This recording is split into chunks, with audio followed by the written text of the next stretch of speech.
महसूल पथकावरती हल्ला करणारे अद्यापही मोकाटच आहेत। वाळू माफियांना 4 दिवस उलटून देखील अटक झालेली नाहीये। अंबड पोलिसांना एकही आरोपी सापडलेला नाहीये। महसूल पथकावरती लोखंडी रॉडनं हल्ला करण्यात आलाय।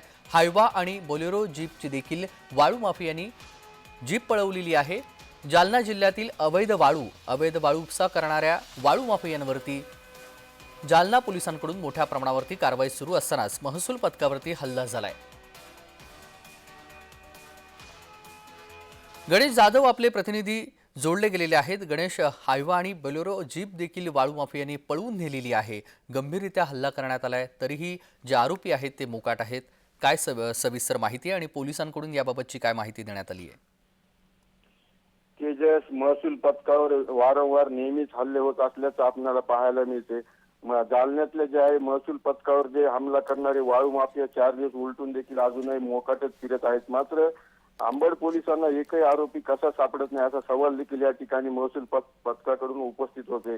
आरोपींना शोधण्यात अंबड पोलिसांना अजूनही यश का आलं नाही, त्यामुळे अंबड पोलीस काय करतायत असा सवाल देखील महसूल संघटना उपस्थित करते। एकीकडे जालना जिल्ह्यामध्ये अवैध वाळू उपसा करणाऱ्या वाळू माफियावर जे आहे जालना पोलिसांकडून मोठ्या प्रमाणावर कारवाई सुरू असताना महसूल पथकावर जे हमला झालाय 6 फेब्रुवारी रोजी रात्रीच्या सुमारास घनसावंगी तालुक्यातील दैठणा बुद्रुक परिसरात हा दुधना नदीच्या पात्रामध्ये वाळू उपसा रोखण्यासाठी गेलेले महसूल पथक होतं आणि त्या ठिकाणी त्या वाळू माफियांनी त्यांच्यावर जोरदार हल्ला केला तेजस।